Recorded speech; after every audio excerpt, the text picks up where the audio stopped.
Hi, this is Ted Kelly with another Ted's Hospitality Minute.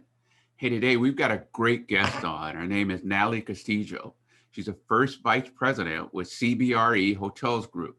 Natalie, good morning. How are you? Hi, good morning, Ted. Nice to be here. Thanks for having Oh, me. absolutely. We appreciate you coming on. Now, tell me something. Now, you're based in Miami, correct? I, yep, I am based in South Florida, and our team covers a large part of the Southeast, Florida, and my colleagues do the Caribbean and Latin America as well. So we're covering a big region. So you've got all of the beautiful blue water areas. Yes, correct. We do. Well, I appreciate you coming on. Hey, tell us a little bit about you. How did you get in the hospitality world? I almost kind of got into it by mistake, I would say, or just coincidence. My family's actually in the restaurant business, which is hospitality. And I always said I would never get into the family business. And somehow, I ended up doing finance at FIU in Miami. And a friend of mine said there's a position for somebody to help doing some translating of offering memorandums at a company called JLL. I had never really heard of it before. And Great. this was straight out of college. And I got in there and I started to just love the business. I had no idea that there was such a thing as investment sales of hotels. Great. So that was just completely new to me. And then the great financial crisis happened and I was, completely lost and didn't know quite what to do. And somehow I stuck with it. One of the other gentlemen that was at JLL as well started doing some advisory work. So I, hitched on and we started doing advisory together, which was a really awesome experience to really get more hands-on operational knowledge. Did that for about 2 years. And then from there, the market began to recover and CBRE recruited us to join them to be able to grow the platform based in South Florida, but covering a larger region. And that was now about 10 years ago. So that's how I kind of stumbled back into hospitality after I told my parents I never wanted to do Right. anything related to it. Right. Wow. Now, talk a little bit about the services that you guys provide at CBRE, just so folks know what all you guys can do. Sure. Yeah. So my main focus for the last 5 years has been specifically in Florida and the Southeast. And I focus on select service, limited service, and boutique assets. And what that means is generally deals between 5 million and 25 million. And it can be, your Hampton, your Courtyard. It could also be, a boutique hotel, either luxury or not. So just being in South Florida, we do a lot of business throughout the Southeast and Miami Beach. Obviously, everybody knows there's a lot of independent boutique hotels and we've gotten very well known there. So that's a lot of my business now has been on the boutique and select service side of the business. Awesome. So let's step back. So you got 2020, we got a pandemic. Yeah. Everybody's trying to figure out what's going to happen and, what's it going to look like. And now we're coming into 2021. Folks are getting COVID shots. It looks like things are starting to loosen up. How is that impacting your business? How's your activity changed? And, what do you see happening here in the next, 12, 24 months for you guys? Um, I would say business is definitely coming back. We've never been busier from a sense of putting opinions of value for owners together. We get, I would say, at least 20 requests a week from different type of owners saying, what do you think my property is worth today in the market? So it's definitely, a seller's market right now.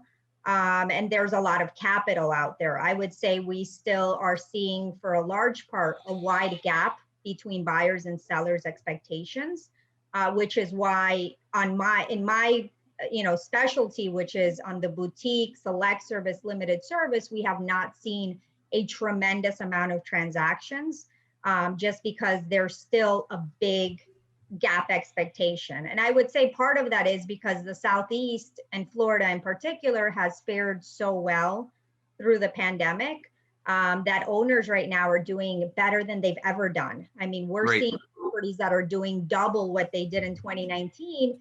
And so a lot of these owners are saying, well, I fared through 2020, I stuck it through, I suffered, through all of the closing, opening, closing back up. And, now they're saying, I'm doing so well. Why would I not try to get a much higher price than I ever previously wanted?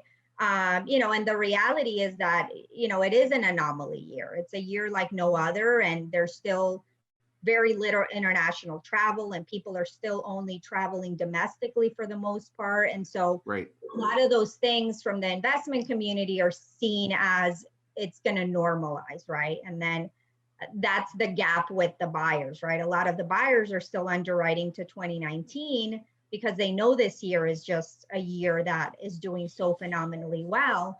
And they're saying, well, I'm not going to pay a huge premium. Right. So that's essentially what we're seeing. Financing is still, hit or miss. So we still need that to really come back in full force. As well as, construction still hasn't really picked up. And part of that is obviously financing. And the other part of that is construction costs. So I think that some of the groups that are able to get new projects off the ground today are probably, my guess is they're going to do much better because there's not going to be a whole lot of new supply in the next 2 to 4 years. And they're going to have, the freshest, nicest new product out there. And, I truly believe that values are going to go up. And so they're going to have themselves in a good position. Yeah. I think you're definitely right there. And I think you guys being located where you are, I think you would get a normal, influx of traffic anyway. So I think your point is spot on about the hotel owners that are saying, "Hey, I'm doing better than I did before." People have been pent up in 2020, so they're looking for an outlet. Florida is a drive-to destination for folks in that surrounding Georgia, South Carolina, kind of area. So I'm with you on that point altogether. So when you move into 2021, do you think 2022, 2023 is going to be any different in terms of transactional business, or do you think it's going to kind of just stay in kind of a hold mode in terms of transaction? I think that maybe towards the end of this year and 2022, we're going to see a lot more transactions. And, that's definitely what I'm hopeful for, at least in, Right. my space, because a lot of what we've been seeing lately has been larger fund portfolio transactions, right? Funds and, Highgate, Blackstone, and a lot of these larger companies and REITs that have raised hundreds of millions, if not billions of dollars, and they need to place capital. So that's a lot of what we're seeing, right? The Four Seasons, the Ritz-Carltons, $1 million per key transactions, Right. because that money just needs to be circulated. When on the other side, you have the private capital groups that are saying, we need to be more thoughtful. We need to be a little bit more careful. Are we, at a really big height in the market, in our market, right? I'm talking specifically Florida, just because, again, we've gotten, all of this demand coming here in the last year. And, and they're just saying, well, hold up, let's take a step back. What's going to happen?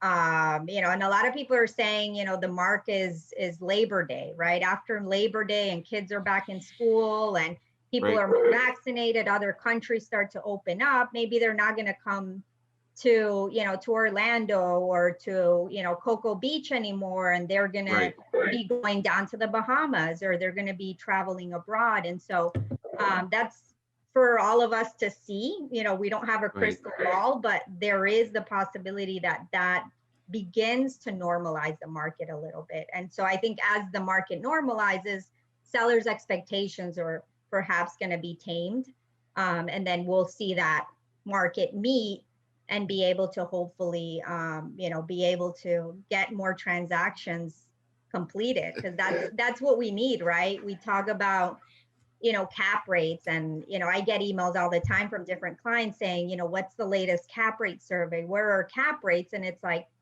it's so difficult to even say because there's so little that has traded for X, Y, Right. or Z reason that it doesn't really set a true metric Yeah. of, where cap rates are. Yeah. Yeah. No, I think you're spot on. And are you finding that the lenders are still pretty tight with their purses if someone is trying to say, spruce up their property because they want to get ahead of what's going to happen, say in 2022, in terms of things do continue to kind of loosen up, and they want to get their properties ahead of the eight ball, so to speak, in terms of having a remodel and a refresh. Are you finding that the lenders are receptive to that, or are they pretty, conservative and tight We're with their money? seeing, yeah, we're seeing they're still pretty conservative. I would say more of like local regional banks is where we've seen more luck, Okay. particularly on that, under 50 million kind of deal. Those are the toughest ones. The ones that are, 100 million, 200 million, which CBRE does a lot of those large transactions. You have a lot of the large lenders back already, ready to just cycle that capital and put it to work, Right. lending it out versus the smaller groups. A lot of them are just not particularly focused on hospitality. So they're more influenced by the headlines, right? Right. Hospitality is, up in flames. And Yeah. so because that's not all they do, they're saying, well, maybe we don't want to lend in hospitality. We'd rather lend in industrial and retail and all these Yeah. other markets that we're hearing are doing really well. I'm seeing that refinancing is probably a lot easier right now. So I would say that, groups that are looking to do, PIPs and get ready for, coming out of this whole cycle, I would say that this is probably the right time for them to be doing that. But again, in terms of just new construction and in terms of Yeah. acquisitions, it's still a little bit tighter. Even relationship, lenders for a lot of clients are still telling them, give us a couple more months. Let's still wait off. So that's something that we need to really come back again. Yeah. Yeah. I know that for us, and we play in PIP renovation, the major maintenance capex, we've been trying to encourage or push the idea of if you have the capital or have access to the capital, it's a great time to go ahead and get your PIP renovation done. Even though the brands have given, a lot of the owners, franchisees, quite a bit of relaxation on getting PIPs done, we still encourage folks to go ahead and get the PIP done because what's going to happen is eventually there's going to be an onslaught of everybody trying to get some type of renovation done. And all of a sudden, your construction cost is going to go up mainly because of labor and Yes, folks saying, hey, I've got enough work. I don't have to do it for that price anymore. If you want me, this is my number. correct. So we've been trying to encourage a lot of folks, if you've got the means to go ahead and do a PIP on your properties, we encourage them to go ahead and do it now so they can be ready to go. Um, Let me ask this question. Let me change gears a little bit. So do you see a lot of uh, minority representation in the hotel ownership groups that you work with? How do you fare there? Is it still pretty much a male dominated industry that you're getting, your requests for advisory services, or do you see quite a bit of a mix there? Talk a little bit about that for you. Um, I would say in my space, it's primarily dominated by, the Indian American community, um, or it is white males, for the most part. Once you get more into the larger institutional and, you attend these hotel conferences, I would say my first conference was 12 years ago. I Right. think there were 3 women Right. uh, in the whole conference, and this was 1,500, 2,000 people attending, and you could count no more than 4, that was for sure. Yeah. And I think that was a big part of what attracted me to the industry. I went to that and I just said, this is crazy. How can this be, right? Because, we're 50-50 and we all go to hotels and we all, Yeah. experienced hospitality, but why is it that, women just are not represented, and minorities? Right. And I think that that's been something that has been really important for me. And I think as, we're learning more and just, Yeah. becoming more aware of things, that's something that I'm really passionate about. I've been participating with a group called Castell Project, which is to advance women in hospitality, and not just, in hospitality roles that we traditionally see in a lot of these investment groups, such as, sales and marketing and HR, and, on the legal side. I think it's Right. important to have women, making decisions on the ownership side. And so I've been, participating, and I've been doing a lot of panels and webinars to universities, to women, at different universities, just talking about what I do, and, what brokerage of hotels is all about. Because, like me, I had never heard of it, and I just stumbled into it. But Right. it's such an interesting world, and it's a very tight knit community on the hospitality side. So I think it's very important. I think that it definitely needs to happen, and I'm starting to see signs here and there of it happening. But we definitely need, more African Americans, more Hispanics, more Asians, in our industry, because that's how we're going to evolve, right? Yeah. We're not going to stay stagnant. We need that change, and we need more women to be owners and to be, on that side, 100%. I'm seeing, maybe here and there, a little bit of strides being made, but we have a long way. And so I always try to make it my mission whenever I can to really try to, push women, whether it's, hiring or recommendation. I think it's really important for all of us, right, to do that. Yeah. Absolutely. Absolutely. So I need to make sure, and you may already be connected with my good friend down in Miami, over at NABHOOD, Andy Ingram. You know Yeah, Andy? I do Yeah. know Andy. Yeah. Yeah. Andy's a great guy. We're a member of NABHOOD. It's a great organization. And I love everything that he's trying to promote over there as well. And it sounds like you are on the same wavelength. So that's excellent Yeah, that you're definitely. already I need connected to, with him. I've been to NABHOOD a couple times, but I do, want to reconnect with him and see how we can, work together and create more of these opportunities for ownership. Wow, that's awesome. Well, Natalie, thanks so much for coming on today and giving us a few minutes of your time. Really appreciate it. Hey, let me ask you this. If folks want to reach out to you, they need to, get advisory services or evaluations on their property.